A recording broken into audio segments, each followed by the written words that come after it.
Graça e paz, meus irmãos. Vamos abrir a palavra de Deus no Evangelho segundo escreveu João.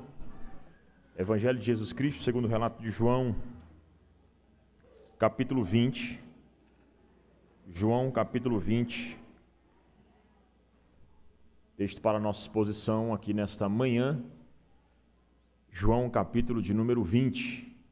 Nós lembramos, irmãos, hoje, mais uma vez, a ressurreição do nosso Senhor Jesus Cristo, sabendo que Ele ordenou que nós fizéssemos isso todos os domingos, no primeiro dia da semana, e hoje nós aproveitamos que o mundo está aí também voltado a essa comemoração, um tanto quanto confusa, né? Cheia de aparatos, cheia de más interpretações da Bíblia, mas nós acreditamos que é uma boa oportunidade para nós trazermos uma boa interpretação da Bíblia, razão pela qual eu acredito que não é errado nós aqui celebrarmos a ressurreição do nosso Redentor.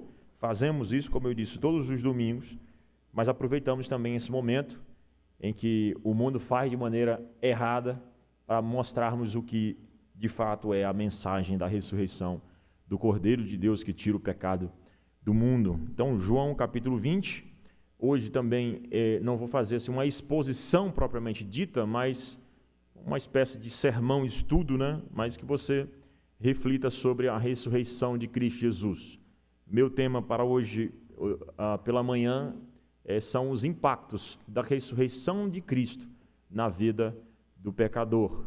Os impactos da ressurreição de Cristo na vida do pecador. Vamos então, capítulo 20, a partir do versículo 1. Eu vou pegar aqui porções, como eu disse, não será uma exposição propriamente dita, mas com certeza nós tentaremos extrair o significado, ou pelo menos os significados centrais dessas palavras aqui de João, capítulo 20. Diz assim a palavra do Senhor, João 20, versículo 1. No primeiro dia da semana, Maria Madalena foi ao sepulcro de madrugada, sendo ainda escuro, e viu que a pedra estava revolvida. Então correu e foi ter com Simão, Pedro, e com o outro discípulo a quem Jesus amava, e disse-lhes: tiraram do sepulcro o Senhor, e não sabemos onde o puseram. Saiu, pois, Pedro e o outro discípulo, e foram ao sepulcro. Ambos corriam juntos, mas outro discípulo correu mais depressa do que Pedro e chegou primeiro ao sepulcro. Versículo de número 11. Maria, entretanto, permanecia junto à entrada do túmulo, chorando. Enquanto chorava, abaixou-se e olhou para dentro do túmulo, e viu dois anjos vestidos de branco, sentados onde o corpo de Jesus fora posto, um à cabeceira e outro aos pés. Então eles lhe perguntaram: mulher, por que choras? Ela lhes respondeu: porque levaram o meu Senhor e não sei onde o puseram. Versículo de número 18. Então saiu Maria Madalena, anunciando aos discípulos: vi o Senhor, e contava o que ele lhe dissera estas coisas. Ao cair da tarde, naquele dia, versículo 19, o primeiro da semana, trancadas as portas da casa onde estavam os discípulos, com medo dos judeus, veio Jesus, pôs-se no meio e disse-lhes: paz seja convosco. Versículo de número 22, e havendo dito isto, soprou sobre eles e disse-lhes: recebei o Espírito Santo. Se alguns perdoardes os pecados, são-lhes perdoados. Se lhes retiverdes, são retidos. Versículo de número 24. Ora, Tomé, um dos 12, chamado Dídimo, não estava com eles quando veio Jesus. Disse-lhe então os outros discípulos: vimos o Senhor.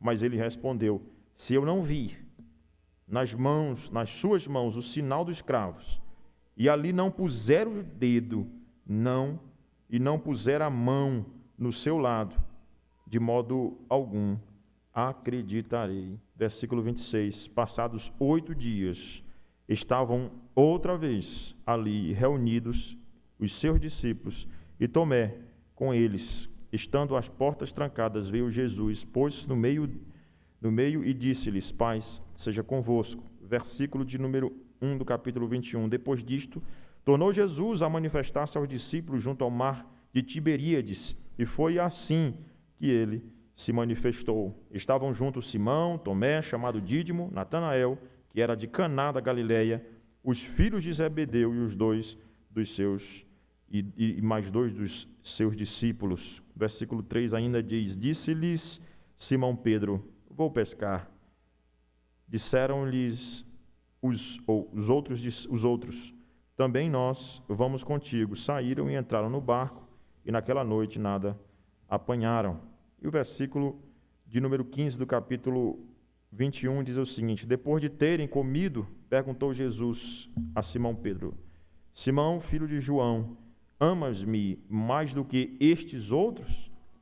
Ele respondeu: sim, Senhor, tu sabes que te amo. Ele lhe disse: apacenta os meus cordeiros. Tornou a perguntar-lhe pela segunda vez: Simão, filho de João, tu me amas? Ele respondeu: sim, Senhor, tu sabes que te amo. Disse-lhe Jesus: pastoreia as minhas ovelhas. Pela terceira vez, Jesus lhe perguntou: Simão, filho de João, tu me amas? Pedro entristeceu-se por ele lhe ter dito pela terceira vez: tu me amas? E respondeu-lhe: Senhor, tu sabes todas as coisas, tu sabes que eu te amo. Jesus lhe disse: apacenta as minhas ovelhas. Versículo de número 23. Então se tornou corrente entre os irmãos o dito de que aquele discípulo não era ou não morreria. Ora, Jesus não dissera que tal discípulo não morreria, mas se eu quero que ele permaneça até que eu venha, que te importa? Amém. Vamos orar. Como eu disse, não vai ser uma exposição, é um texto bem grande, mas algumas verdades que eu quero tirar para as nossas vidas a partir desse texto. Senhor Deus, obrigado pela ressurreição de Cristo, pelos impactos que ela provoca na nossa vida. Obrigado, Senhor, porque o Senhor inspirou a João, o discípulo amado, para nos deixar estas belíssimas palavras pós-ressurreição do Redentor. No dia da sua ressurreição, esses acontecimentos maravilhosos e também aqueles acontecimentos que o sucederam, certamente são de grande valia para todos nós. Nos abençoa em nome de Jesus. Amém. Paul Tillich, Rudolf Bultmann, Karl Barth e tantos outros, eles têm dificuldade em acreditar na ressurreição de Cristo Jesus. Esses são os chamados neo-ortodoxos. Sucederam aquele movimento que já negava a ressurreição de Cristo, que são os liberais, liberalismo teológico. Uma maneira de interpretar a Bíblia, dando uma certa liberdade ao indivíduo para decidir se ele acredita ou não, para ele decidir como ele vai interpretar cada parte que ele lê. São os liberais. E a neo-ortodoxia tentou arrumar a coisa, mas não ficou muito bem. De tal maneira, irmãos, que é negado, ou foi negado mais uma vez,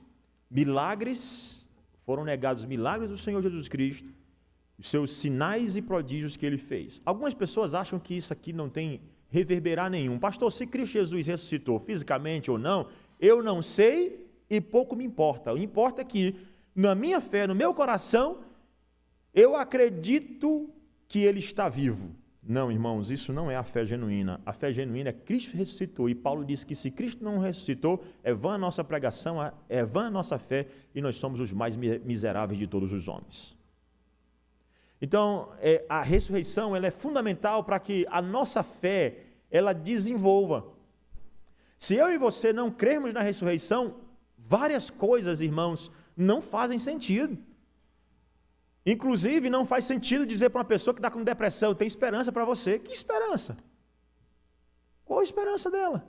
Hoje nós vamos ver à noite na exposição de Êxodo, na continuidade da exposição, a nona praga, a nona e a 10ª praga. A nona praga, trevas, né? Densas trevas, escuridão. Como é que você vai tirar uma pessoa da escuridão se não há luz? da ressurreição? Que promessa você quer fazer para esse tipo de pessoa que está sofrendo muito? Que esperança uma pessoa que crê na ressurreição física, real de Cristo, pode trazer para alguém? Primeiro, antes de dizer qual é a esperança, eu quero dizer para você que se você não crê, você não tem esperança. Não são as palavras do pastor Rogério, tá? São palavras do apóstolo Paulo, escrevendo a primeira carta aos Coríntios, um capítulo inteiro falando de ressurreição. Inteiro. Depois que ele falou de um capítulo inteiro de ressurreição, que foi no primeiro dia da semana, como nós vamos ver agora, ele então vai falar depois que a igreja deve se reunir nesse dia. Por isso que nós estamos aqui no primeiro dia da semana, como ordena a palavra de Deus, no dia do Senhor, não mais no Shabá, como se fosse um Shabat, o último dia, né? É o Shabat do Senhor, é o descanso nosso. Aí continua, a palavra significa isso, Shabat. Mas quais são os consolos que a ressurreição de Cristo pode trazer para nós? Que conforto, é isso que eu quero falar, do impacto da ressurreição de Cristo na vida de pecadores. E aqui eu vou citar algumas pessoas, alguns grupos de pessoas nos quais a Bíblia impacta, começando por Maria Madalena, do versículo 11 até o versículo 18. Depois eu vou falar do impacto na vida dos discípulos de maneira geral, versículo 19. Depois eu vou falar do impacto no versículo 24, na vida de Tomé. Depois eu vou falar um pouquinho ainda da vida dos próprios discípulos em si, né? E depois vou falar na vida de Pedro, especificamente, o discípulo do Senhor. Então, alguns momentos aqui, como eu disse, não vai ser um sermão, é um sermão estudo, mas eu queria observar os impactos de Cristo, da sua ressurreição, mais particularmente na vida de pecadores. Antes de entrar, e não quero me prolongar bastante aqui, né? A ideia é que você preste muita atenção e saia daqui impactado também pela ressurreição de Cristo, né? E trazendo uma mensagem ao mundo, podendo dizer, olha, a ressurreição de Cristo mudou minha vida nesse aspecto. Vejamos então algumas questões introdutórias. Primeiro, versículo 1, no primeiro dia da semana, Maria Madalena foi ao sepulcro de madrugada, sendo ainda escuro, e viu que a pedra estava revolvida. A primeira informação que nós temos aqui, irmãos, é que nós estamos até cansados, entre aspas, de ouvir essa expressão, é que Cristo Jesus ressuscitou não foi no último dia da semana, não foi no sétimo dia, como alguns querem sugerir, os adventistas, por exemplo, né? Querem ali, às vezes, forçar o texto de alguma maneira para mostrar que foi o sábado, né? Por causa da expressão grega que existe aqui, um dia após o sábado, essa expressão que tem uma origem no hebraico, né?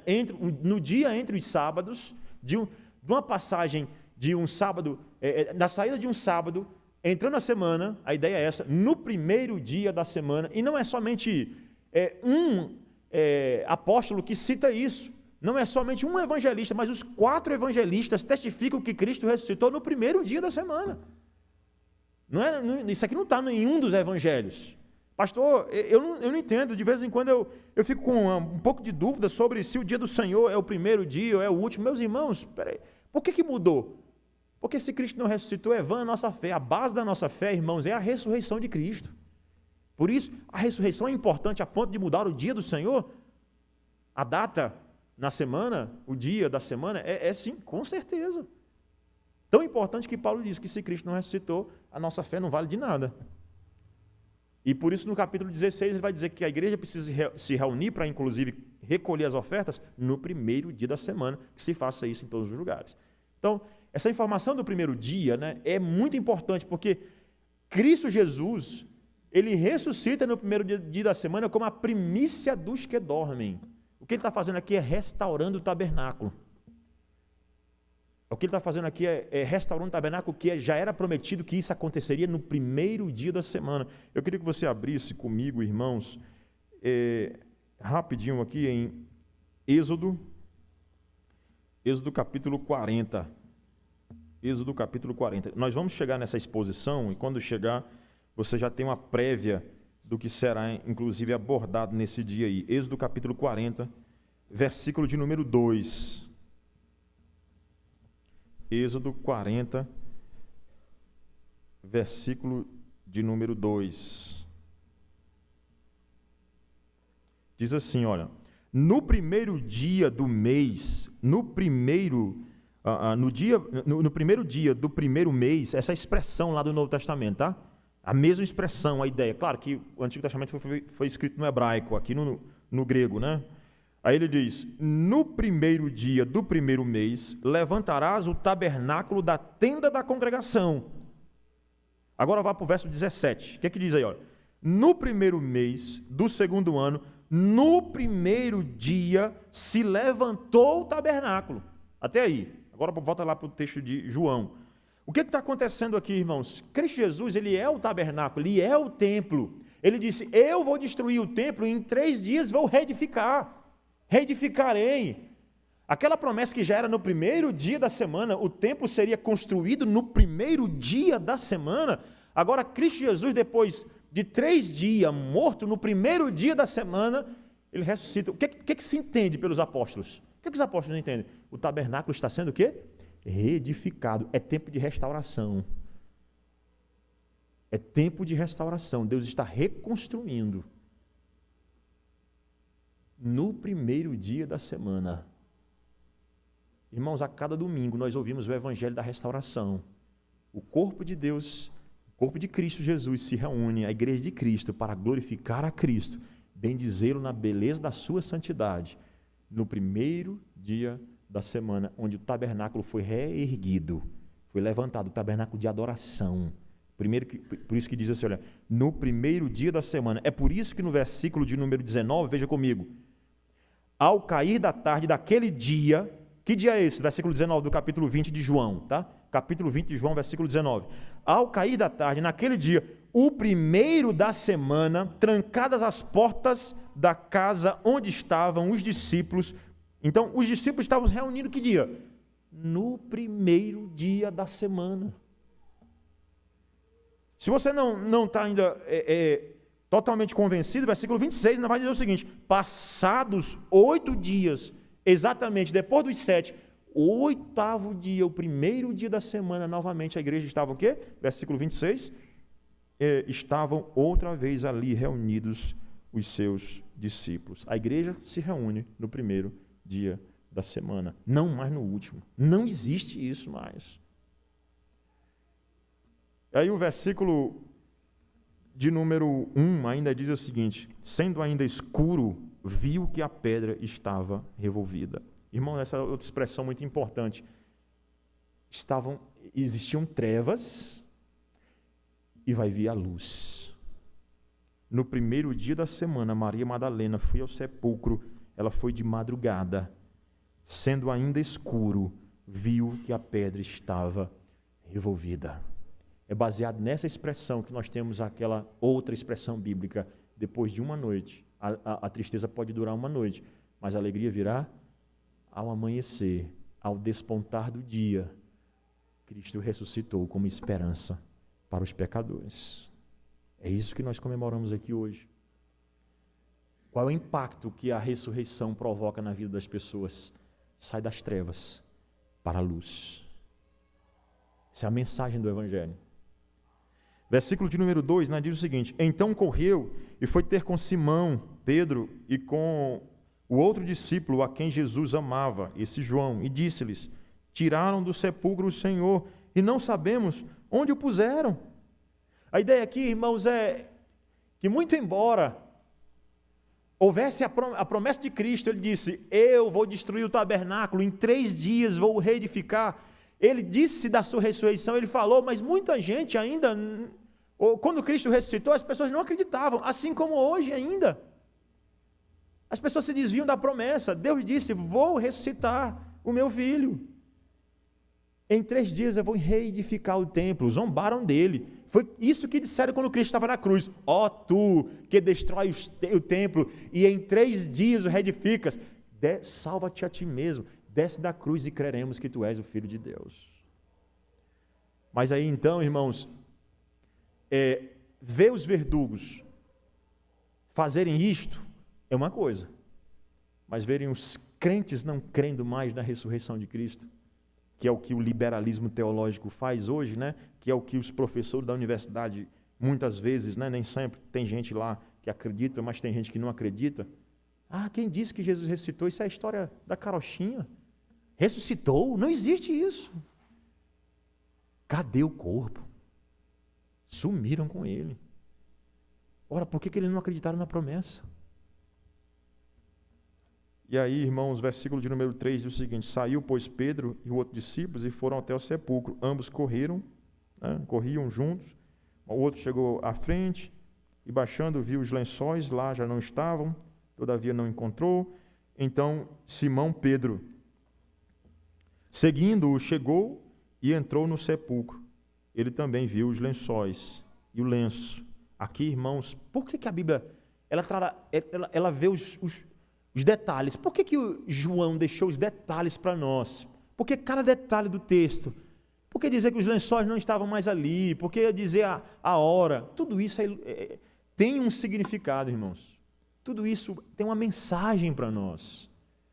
E que mensagem é essa? Mostrar que a ressurreição de Cristo foi histórica. Por que detalhes de lençol se fosse apenas espiritual? Por que detalhes do sepulcro se fosse apenas no coração dos discípulos? Como o Rudolf Bultmann vai tentar sugerir, ou vai sugerir para que nós acreditemos. Não, rapaz, não é que ele ressuscitou, que ele está ressurreto nos nossos corações. Salve a Jesus que está ressurreto no nosso coração. Não, ele ressuscitou de verdade. Estava lá apenas o lençol. E o lenço que estava sobre a cabeça de Jesus. O que aponta para a ressurreição de Cristo lá atrás? A ressurreição de Lázaro, que estava todo envolto também de lençóis. Porque a ideia era essa: aquele Jesus que ressuscita os mortos, um dia ele ressuscitará, e eles ainda assim não acreditavam. Mas ele ressuscitou. De verdade, de fato, de uma vez por todas, para a nossa salvação. Você crê nisso? Ele ressuscitou. Amém. Ele diz assim: mas deixado num lugar à parte, então entrou também o outro discípulo que, veja os detalhes, entrou um discípulo, viu, entra outro, que chegara primeiro ao sepulcro e viu e creu. Ele viu os lençóis e quê?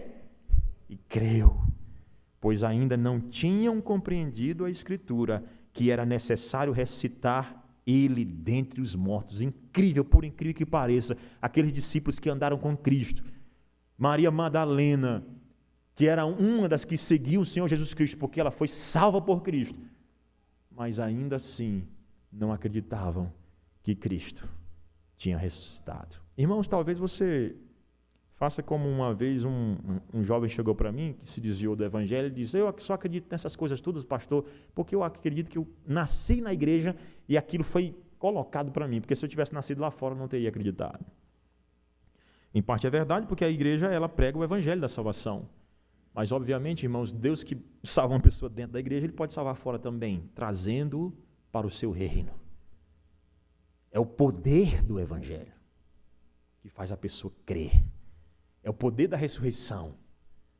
Pessoas incrédulas passam a crer. Mas aí então eu entro naqueles exemplos que eu disse para vocês de impactos, que a Bíblia mostra aqui, né? Ocasiões em que houve transformação de pessoas, houve mudança do coração de pessoas. Versículo 10, e no ano passado eu trabalhei especificamente aqui o exemplo de Maria Madalena, eu vou trabalhar mais rápido dela e focar nos outros exemplos que eu quero que os irmãos foquem. Maria Madalena. Então, voltaram os discípulos outra vez para casa. E quem? Maria. Entretanto, claro, aqui a Maria Madalena. Maria, entretanto, permanecia junto à entrada. Ela foi lá, ela esteve lá, do túmulo, chorando.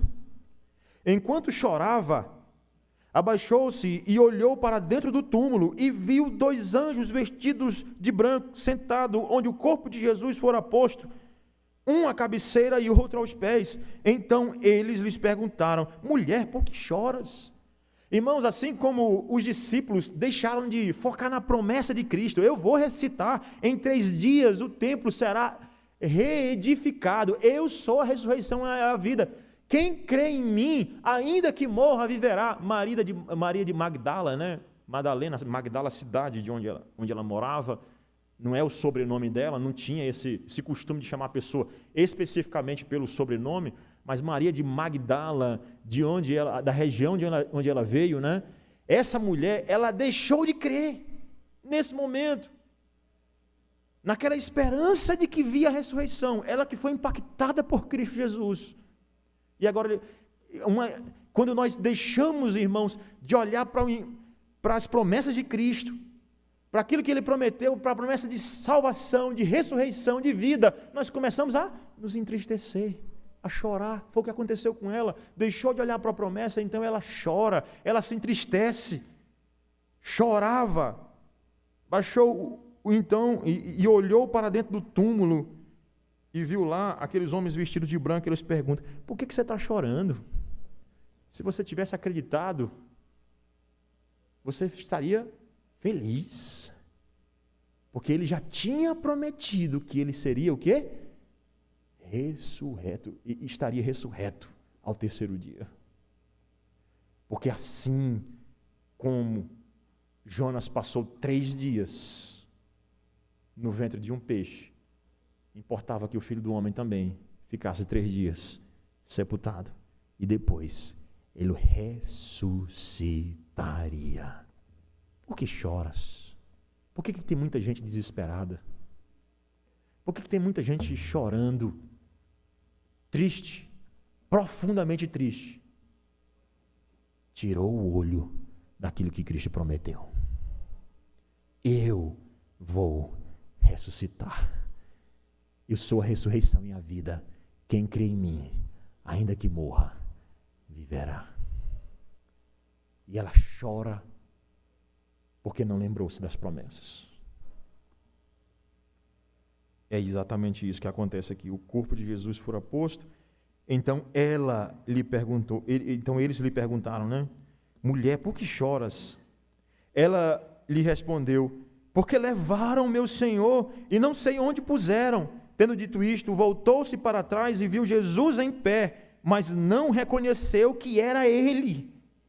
Perguntou-lhe Jesus: mulher, por que choras? Agora não mais os anjos, mas o próprio Cristo Jesus. Pergunta àquela mulher que está chorando, sem aquela esperança profunda que Cristo tinha lhe dado. Por que choras? Por que choras? Que pergunta, irmãos, perscrutadora que Cristo faz ao coração de um pecador, mudando o seu coração. Por que você está chorando? Qual é o teu desespero? Que desespero é esse que a ressurreição de Cristo não possa abarcar? Que desespero é esse? Mulher, por que você está chorando? Qual é a causa do seu choro? É exatamente isso que Cristo chama a nós, irmãos, a refletirmos nesta manhã. Nós que choramos e estamos desesperados, por que choramos? Qual é a causa do nosso sofrimento?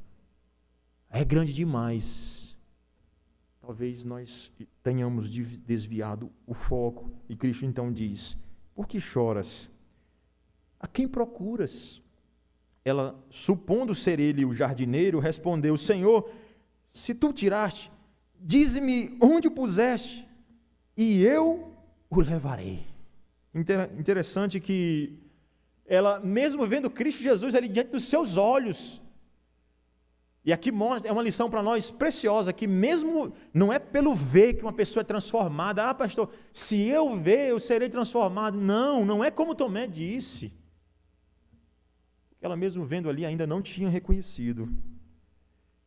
E ela então disse: Senhor, você tirou o corpo dele daqui, pensando que Jesus era o jardineiro, o coveiro, ou algo dessa natureza. O Senhor tirou o corpo dele? O Senhor que escondeu o corpo de Jesus? Fico me perguntando, se você chegasse no sepulcro naquele dia,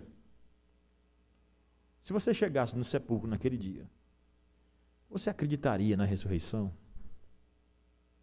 A gente às vezes fica dizendo o seguinte: pastor, eu não acredito muito porque eu não vi, né? Mas será que se você tivesse visto, não teria acontecido a mesma coisa? Ou talvez até pior? ela viu, é o jardineiro. O Senhor tirou o corpo dele daqui? Por que ela não pensou em outra coisa? Aí ele ressuscitou. Ele ressuscitou. Irmãos, interessante que Cristo aparece primeiramente para uma mulher, quebrando todos os paradigmas de que a mulher não é importante diante de Deus. Quebrando todos os paradigmas de dizer que a mulher não é serva de Deus assim como um homem, que não deve ser respeitada como um homem. Eu não preciso do movimento feminista, eu preciso da Bíblia só, para mostrar que a mulher é a mesma coisa que o homem, em toda a Bíblia. E Cristo aparece aqui para uma mulher. É claro, isso não muda a ordem da criação, porque quando o diabo quis derrubar o ser humano, ele apareceu primeiro para a mulher, para mudar a ordem da criação, para ir não na liderança que era o homem, mas na mulher.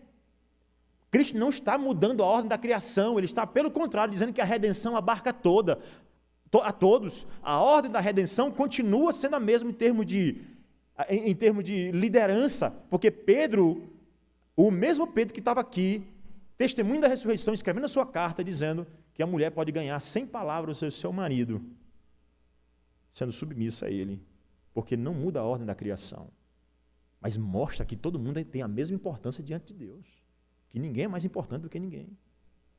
É isso que a ressurreição de Cristo mostra. Ele aproxima a mulher que muitas vezes era tida no Novo Testamento como se não tivesse nem alma. E a ressurreição de Cristo chama uma mulher.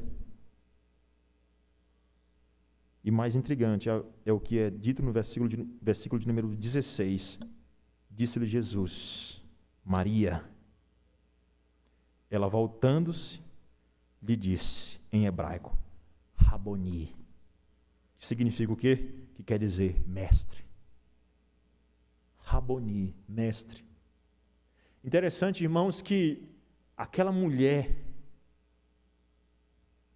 e é importante você conhecer um pouquinho pelo menos um pouquinho da história de Maria de Magdala, capítulo de número 8 de Lucas. Perceba comigo, por favor.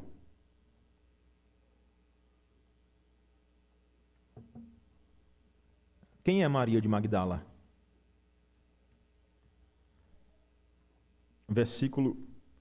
Capítulo 8, versículo de número 1. Aconteceu depois disto que andava Jesus de cidade em cidade e de aldeia em aldeia, pregando e anunciando o evangelho do reino de Deus, e os 12 iam com ele, e também algumas mulheres que haviam sido curadas de espíritos malignos e de enfermidades. Maria, chamada Madalena, Maria de Magdala, da qual saíram 7 demônios. E aí ele cita o restante das mulheres. Mas o que nós temos aqui, irmãos? Lucas dizendo que essa mulher, ela já era alvo da graça de Cristo. Nela já tinha habitado não menos ali de que 7 demônios. Era a mulher endemoniada antes. Mas o que Cristo faz? Inclusive, quando as pessoas enfraquecem sua fé, porque ela tinha sido transformada, teve sua fé enfraquecida, mesmo vendo o próprio Cristo não tinha entendido. Agora, ela é tão serva de Cristo como qualquer um outro, a ponto de dizer, Raboni, mestre, eu sou tua serva, assim como os demais discípulos. É isso que a ressurreição de Cristo faz. Primeiro, Cristo, quando estava em vida, ele transformou aquela mulher, livrando-a de 7 espíritos malignos. Agora ele livra ela da tristeza, do choro e do desespero. A ponto dela dizer de novo, mestre, és tu. Agora veja o versículo 17. Respondeu-lhe Jesus, não me detenhas, porque ainda não subi para o meu Pai, mas vai ter com os meus irmãos, e diz-lhe, suba para meu Pai e vosso Pai, para meu Deus e vosso Deus. É isso que Cristo mostra aqui, né? Como nosso irmão mais velho, subo para o meu Pai e o vosso Pai. Nós somos irmãos, somos da mesma família. Mulher, aquela mulher, Maria Madalena, que antes uma mulher que havia sido possessa de espírito maligno e agora estava em dúvida, choro, desespero. A ressurreição de Cristo traz ela a esperança novamente e diz: és minha irmã, temos o mesmo pai, sou teu irmão mais velho, está em casa novamente. Qual é o impacto da ressurreição de Cristo? Esperança. Para quem está em choro e desespero. Esperança. Para todo e qualquer pecador. Mas aí então, irmãos, o versículo 18 diz o seguinte: então saiu Maria Madalena anunciando aos discípulos, porque essa mulher era fiel a Deus. Ela agora anuncia, né, aos discípulos: vi o Senhor. Senhor é o Senhor, irmãos. Ela não é senhora, como infelizmente a Igreja Católica tem a colocado. Ela está na lista da veneração da Igreja Católica e da Igreja, tanto a Igreja Católica Romana quanto a Igreja Ortodoxa Grega. Ela é venerada nas duas. Isso mostra o quanto o catolicismo está distante do evangelho genuíno, irmãos. Isso mostra o quanto o catolicismo está distante da palavra de Deus. Já é uma seita, já não é mais. Isso não quer dizer que nós vamos odiar as pessoas. Não, irmãos. A Bíblia não ensina a gente a odiar ninguém. Vamos amar a todos. Mas isso mostra o quanto o catolicismo está distante do evangelho da salvação, porque adora pessoas que Deus transformou. Venera pessoas que Deus transformou. Versículo 19. O impacto em alguns discípulos. Então, primeiro, Cristo traz a ressurreição de Cristo traz o quê? Esperança. Para os que choram, para os que estão desesperados. Segundo, também traz paz. A ressurreição de Cristo traz o quê? Paz. Versículo de número 19 diz assim, ó: ao cair da tarde, naquele dia, o primeiro da semana, mais uma vez, eles se reuniram lá. Cristo ressuscita no primeiro dia da semana. Depois de uma semana, eles se reúnem no primeiro dia da semana, né? Ao cair da tarde daquele dia, o primeiro dia da semana, mais na frente vai ser o 8º dia, na verdade, tá? Que ainda sendo o mesmo dia à tarde, né? O primeiro da semana, trancadas as portas da casa onde estavam os discípulos, com medo dos judeus. Aí você entende por que as portas estão fechadas. Por quê? Porque eles estavam com medo de quem? Dos judeus. Não era só para Cristo, alguns enfatizam atravessar a parede, como alguns só querem sugerir essa parte, mas é mostrar que eles estavam com medo. Estavam com medo, estavam perdendo a paz, estavam sendo perseguidos. Porque depois que Cristo morreu, a perseguição veio, ainda maior. Ora, se o líder morreu, o povo está com medo. Então, reunido lá naquele dia, trancadas as portas da casa onde estavam os discípulos, com medo dos judeus, veio Jesus, pôs-se no meio e disse-lhes o quê? Paz seja convosco. Amém. Para aqueles, qual é o impacto que a ressurreição provoca na vida das pessoas, irmãos? Paz. Em meio à guerra, em meio à perseguição, em meio à luta, em meio ao desespero, em meio ao choro e à desesperança de uma, em meio ao medo de outros que estão trancafiados com medo dos judeus. Talvez nós hoje ainda com medo daqueles que nos assaltam, daqueles que são contra os princípios bíblicos, daqueles que se levantam contra a ressurreição de Cristo, contra o princípio de casamento da Bíblia. Porque querem proibir que pastores preguem sobre a ressurreição de Cristo, ou contra o casamento antibíblico. Eles querem proibir que nós preguemos sobre isso, irmãos. Muita gente quer. E muitas vezes a gente fica com medo. Então Cristo chega para nós e diz: Pai, seja convosco. O sacerdote por excelência. Aquilo que Arão fazia na famosa bênção araônica, aquela que eu impetro aqui, não no meu poder, obviamente, no poder de Cristo. Que o Senhor te abençoe e te guarde. Que o Senhor faça resplandecer o seu rosto sobre ti. Que o Senhor sobre ti levante o seu rosto e te dê a paz. Por quê? Porque a ressurreição de Cristo traz o quê? Paz. É por isso que cristãos gostam de... Infelizmente isso acaba se tornando um jargão, né? Não podia ser assim. A paz do Senhor, graça e paz. Por quê? Porque nós vivemos a paz que a ressurreição nos traz. Não é pecado dizer isso, irmãos. A paz do Senhor. Às vezes um irmão, principalmente de uma igreja pentecostal, eu digo que irmão porque são irmãos em Cristo, chega para mim e diz, pastor Rogério, a paz do Senhor. Eu respondo, a paz do Senhor. Graça e paz. Graça e paz. Por que não? Não há pecado nisso. Infelizmente, alguns dizem isso sem entender nada, né, sobre a paz. Mas a paz aqui é a paz com Deus, irmãos. Porque mais do que temer aos homens, eu preciso temer a Deus. Foi exatamente isso que Pedro disse, e agora Pedro restaurado, disse às autoridades romanas, quando disseram o seguinte, ou às autoridades judaicas, quando disseram o seguinte, não mais preguem sobre esse Cristo. Aí Pedro disse, irmãos, avaliem bem se é correto adorar a Deus, ou agradar a Deus ou aos homens. Eu não vou deixar de agradar a Deus para agradar vocês. Tira isso da cabeça. Vocês podem arrancar minha cabeça. Vocês podem tirar, fazer o que vocês quiserem, mas eu vou agradar ao Senhor. O mesmo Pedro que tinha traído 3 vezes. Agora restaurado. Porque esse é o poder que a ressurreição traz sobre as pessoas. Porque mais medo, mais temor do que eu tenho das autoridades humanas, eu tenho temor a quem? A Deus. Temei não aquele que pode tirar essa vida, mas aquele que pode tirar tanto essa, quanto lançar o corpo e a alma no inferno. A quem você tem medo? Ou a quem você teme? De quem você tem medo? A quem você teme mais? Algumas pessoas, pastor, não faz isso não diz isso não, porque isso aí vai trazer alguns prejuízos.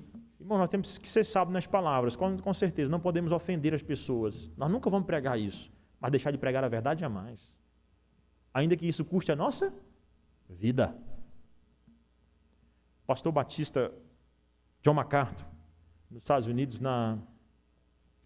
ele tem a igreja dele fica ali na Califórnia, em Los Angeles. E quando, no período da pandemia, e aqui deixando um pouquinho a discussão da pandemia de lado, tá? Para a gente não entrar nessa daí, que eu não quero trazer essa discussão para nós. Mas o que eu quero focar é em termos daquilo que ele acreditava à luz da palavra de Deus, né? Que ele acreditava que fosse a verdade.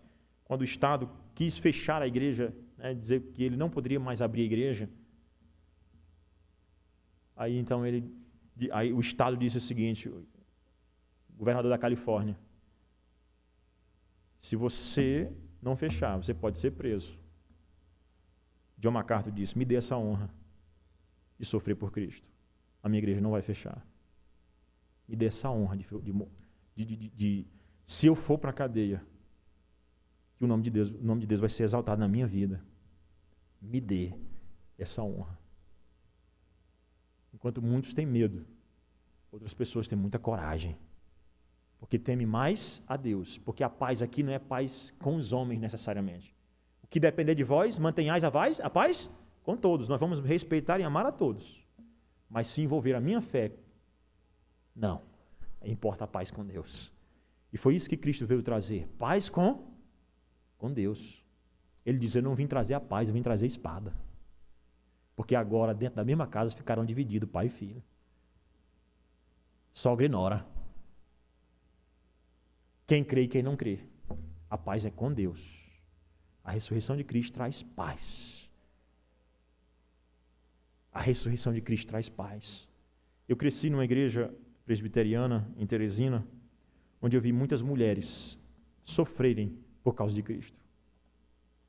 Elas iam para a igreja presbiteriana da Pissarreira, lá em Teresina, igreja que o pastor coreano plantou, e as mulheres iam para a igreja.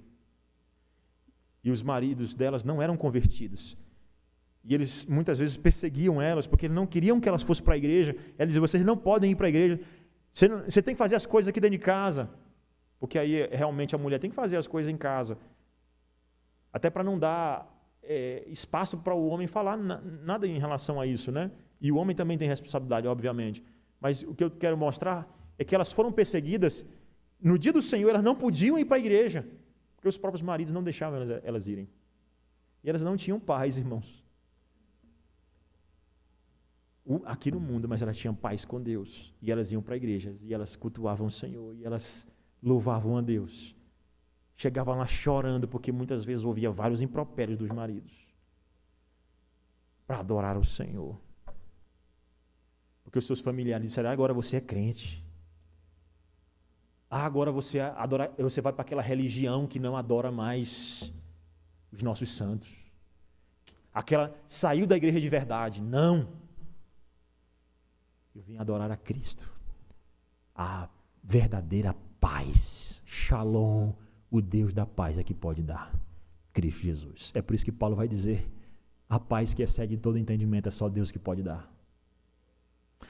Continua lendo o versículo de número 20, diz assim: e dizendo isto, lhe mostrou as mãos, versículo 20, né? E o lado.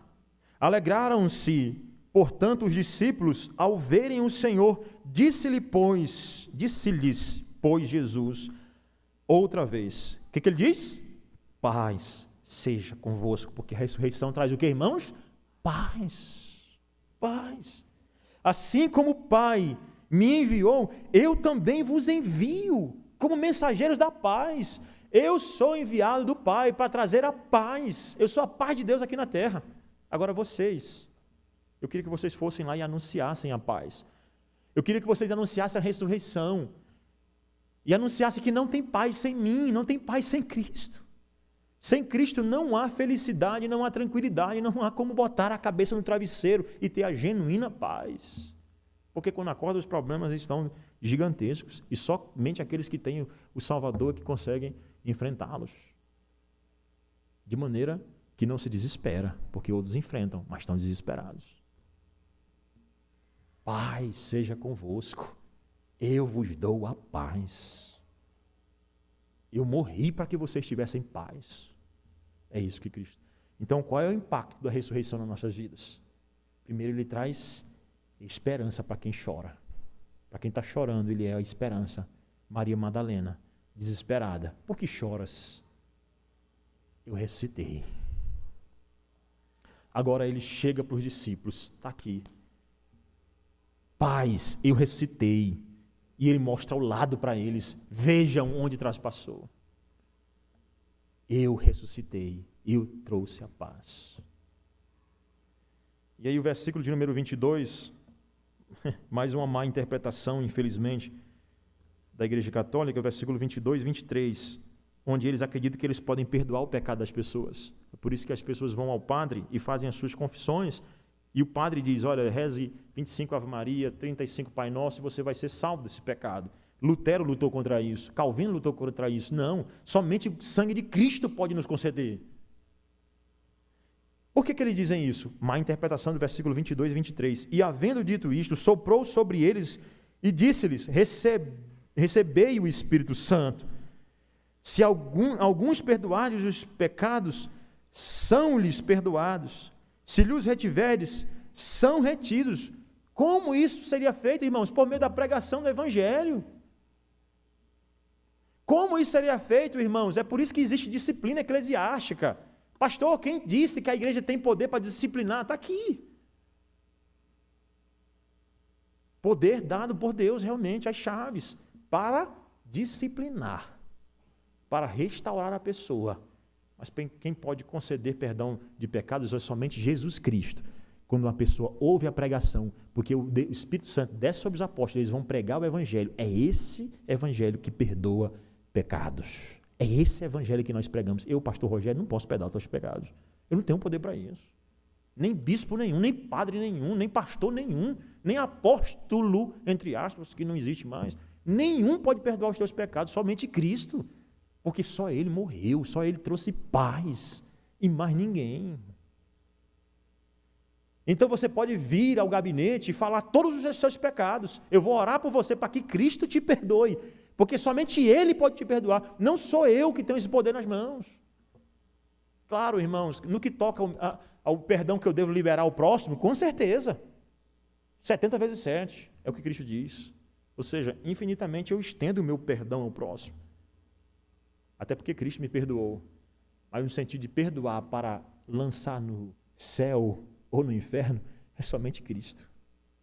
No caso, no inferno, se não perdoar. Só Cristo, irmãos. Por que tem pessoas dizendo que tem poder para perdoar pecados? homens. Só um pode perdoar pecados. Basta você ler a Escritura, o versículo é claro. Só um pode perdoar pecados. Deus. Deus. Verso 24. Então, primeiro, a ressurreição nos liberta do sofrimento, do choro e do desespero. Segundo, a ressurreição também, ela traz para nós uma paz, alegria em meio ao sofrimento. Terceiro, ela nos livra da incredulidade. Quem é incrédulo aqui? Tomé. Veja comigo o versículo 24. Rapidinho. Sei que o nosso tempo aí está bem avançado. Verso 24. Ora, Tomé, um dos 12, chamado Dídimo, ele dá os dois nomes dele, tanto hebraico quanto grego, chamado Dídimo, não estava com eles quando veio Jesus. Ele não estava ali. Teve um discípulo que não estava no meio. Quem era ele? Tomé. Disseram-lhe então outros discípulos: vimos o Senhor. Mas ele diz o quê? Mas ele respondeu: se eu não vir nas suas mãos o sinal dos cravos, e ali não puser o dedo, e não puser a mão no seu lado, de modo algum acreditarei. O discípulo disseram: olha, é o seguinte, Jesus veio aqui, apareceu para nós, nós vimos o furo nas mãos, ou aqui, né? Nós vimos lá os furos, nós tivemos a oportunidade de ver o lado furado. E Tomé disse: se eu não ver, eu não acreditarei. Se eu não ver, eu não acreditarei. Perceba, irmãos, que é exatamente sobre isso que ateus, ou é isso que ateus alegam. Você acredita nisso? Não tem evidência. Não é que eles são inteligentes demais, irmãos, que querem evidência. É porque eles não acreditam, eles são incrédulos. É por isso que eles não têm fé, porque não foi lhes dado o dom da fé. É por isso que professores de universidade, é por isso que pessoas, mesmo querendo, Stephen Hawking, por exemplo, grande cientista, né, teoria do tudo, tem um filme aí que fala sobre a vida dele. Né, ele teve aquela doença, esclerose, né? Ele vai levando a pessoa a perder todos os movimentos. Mas um ateu, que ficava lá, às vezes ele chegou a movimentar somente uma pontinha do dedo, depois só com um piscar de olho. Mas morreu sem crer em Cristo. Inteligentíssimo do ponto de vista humano. Morreu sem Deus. Até onde nós sabemos, né? Porque não se converteu em nenhum momento da história dele, ou pelo menos isso não foi relatado. Será que, o que falta para ele? Ele é tão incrédulo como Tomé. Se eu não evidenciar isso, eu não acredito. Se eu não ver, eu não acredito. Se eu não tocar, se eu não pôr ali o meu dedo, eu não acredito. Está aqui a Escritura, está aqui a palavra de Deus. Você crê? Mas a ressurreição tem um jeito para isso também. E é exatamente isso que Deus faz na vida de Tomé. Versículo 26. Ainda, só o finalzinho aqui, porque é interessante, né? Ele diz: se eu não puser o dedo. Aí o versículo 26 diz o seguinte: passado 8 dias, estavam outra vez ali reunidos, agora sim, passado uma semana reunidos, os seus discípulos, e Tomé com eles. Estando as portas trancadas, veio Jesus, pôs-se no meio e disse-lhes, mais uma vez o quê? Paz seja convosco. E logo disse a Tomé: e aí, Tomé, vem aqui, põe aqui o dedo e vê as minhas mãos, chega também a mão e põe-na aqui do lado, põe aqui do lado, e não sejas incrédulo, mas crente.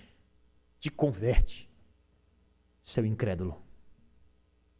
Versículo de número 28 diz: respondeu-lhe Tomé: Senhor meu Deus, Senhor meu e Deus meu. Disse-lhe Jesus: porque viste e creste, bem-aventurados os que não viram e creram. Interessante, irmãos, que Tomé disse, se eu não tocar, eu não acredito. Jesus só aparece para ele ressurreto. Ele não toca. O texto é claro, ele não toca, ele não passa a mão ali, irmãos, como ele queria tocar, como ele disse, se ele não pusesse a mão, só dito assim, Senhor meu. Senhor meu. É verdade. É verdade. O impacto da ressurreição é que a ressurreição quebra a incredulidade. Aquele homem que disse que só acreditava se tocasse, agora ele vê Cristo ressurreto, e Cristo tem misericórdia dele. Cristo não tinha obrigação nenhuma de aparecer para ele, como não tem obrigação nenhuma de aparecer para nós. Ele então vai lá, e imediatamente ele diz, Senhor meu, Deus meu, isso é verdade, Tu és verdadeiro. Tu és verdadeiro. Aí Jesus diz para ele, só porque você viu, você acredita, mas feliz é aquele que não vê e acredita. E eu pergunto para você, você crê no universo criado em 6 dias? Ou só se você tivesse visto? Você acredita que Cristo andou sobre as águas? Ou só se você tivesse visto? Você acredita na abertura do Mar Vermelho? Ou só se você tivesse visto? Você acredita nas 10 pragas no Egito? Ou só se você tivesse visto? Vai haver um dia que todo mundo vai ter que provar a sua fé. E fé é certeza daquilo que não se vê.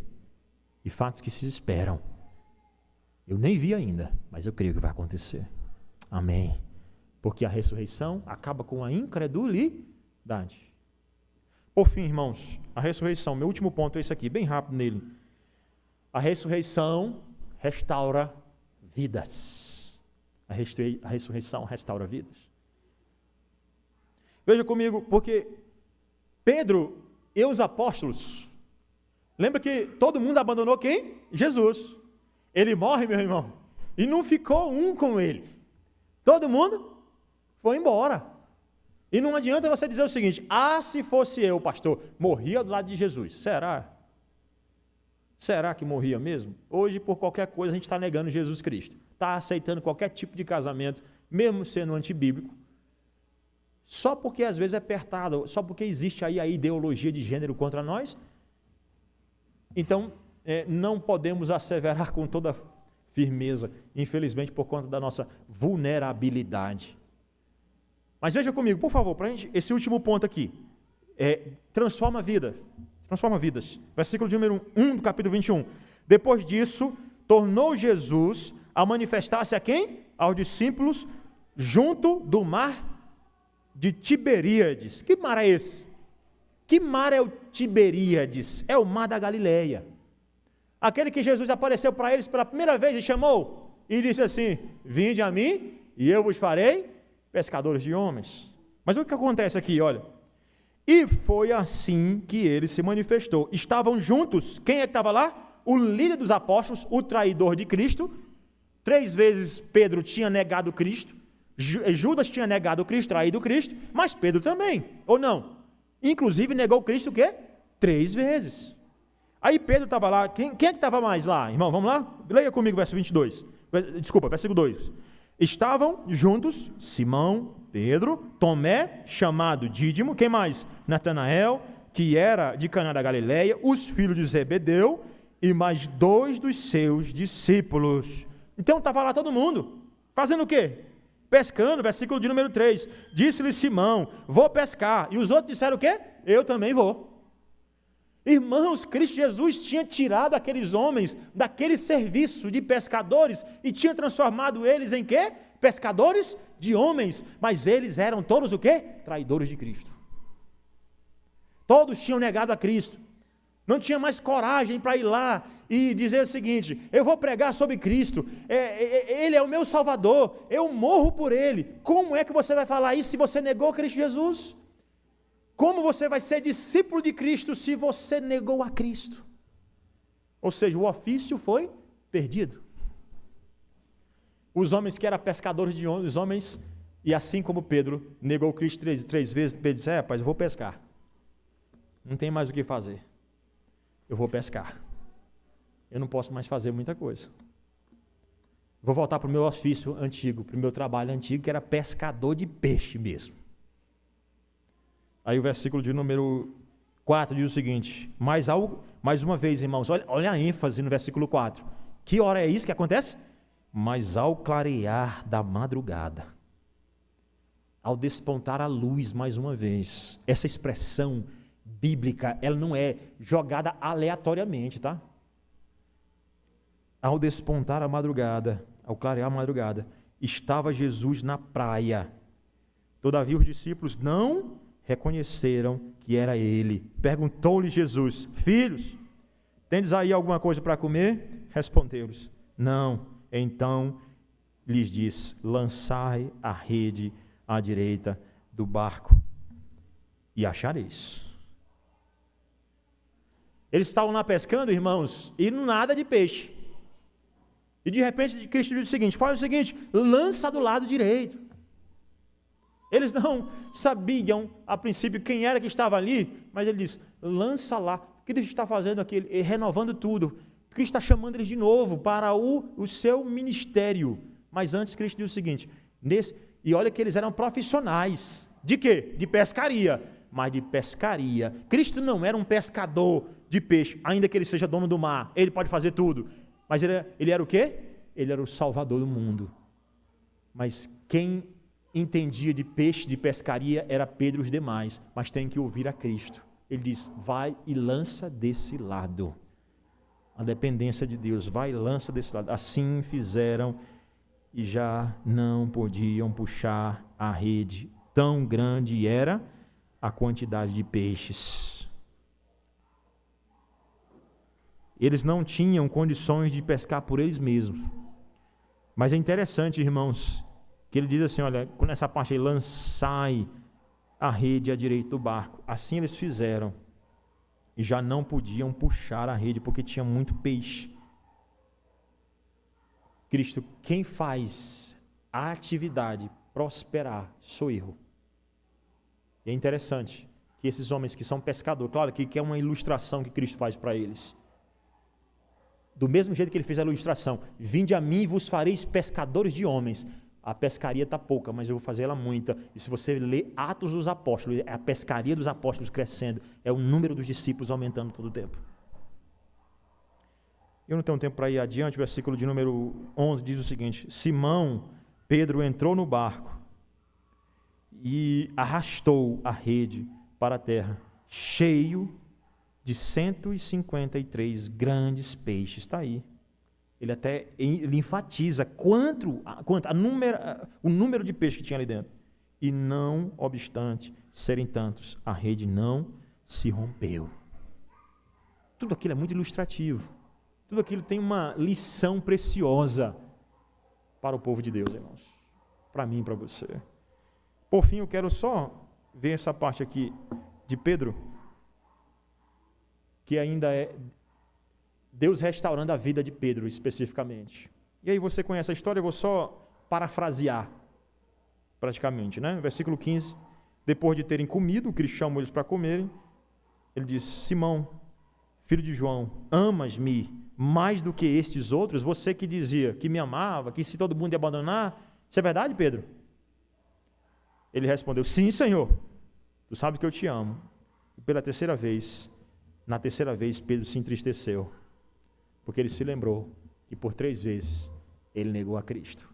Mas Cristo diz nas 3 vezes, vai lá e apacenta as minhas ovelhas. O que Cristo está dizendo? Você perdeu o apostolado, mas eu estou restaurando ele agora.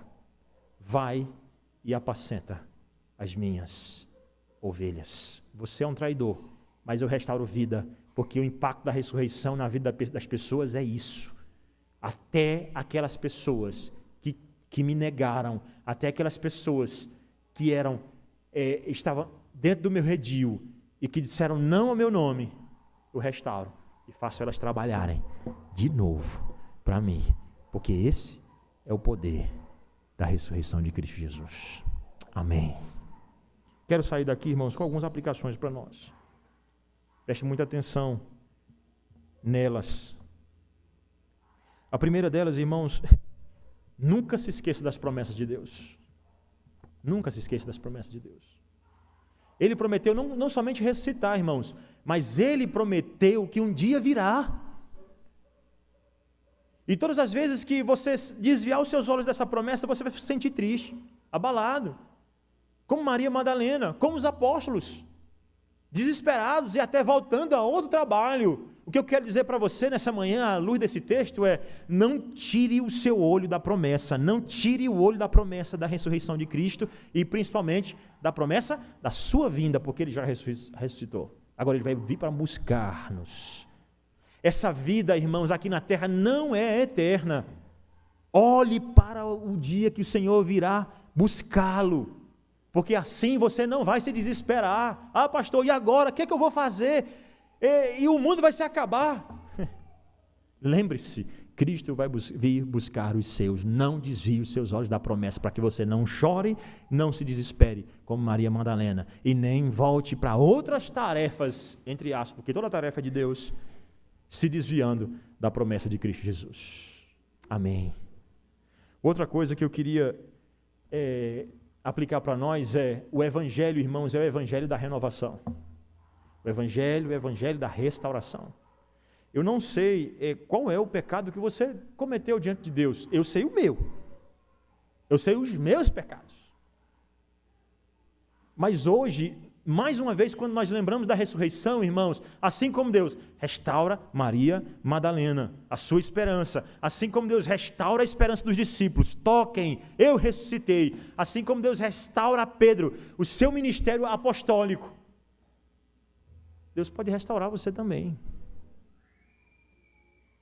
Pastor, há muito tempo que eu não sirvo mais a Deus como eu servia antigamente. O que é que eu faço? Creia no poder da ressurreição de Cristo. Ele é poderoso para restaurar você, para renovar as suas forças, para colocar você de volta, para você ser aquela pessoa que servia de novo, para você ser aquela pessoa que chegava cedo na igreja, para você ser aquela pessoa envolvida com os trabalhos do Senhor, para você ser aquela pessoa que cumpria os 10 mandamentos, que guardava o dia do Senhor. Deus pode fazer isso de novo. E por fim, irmãos,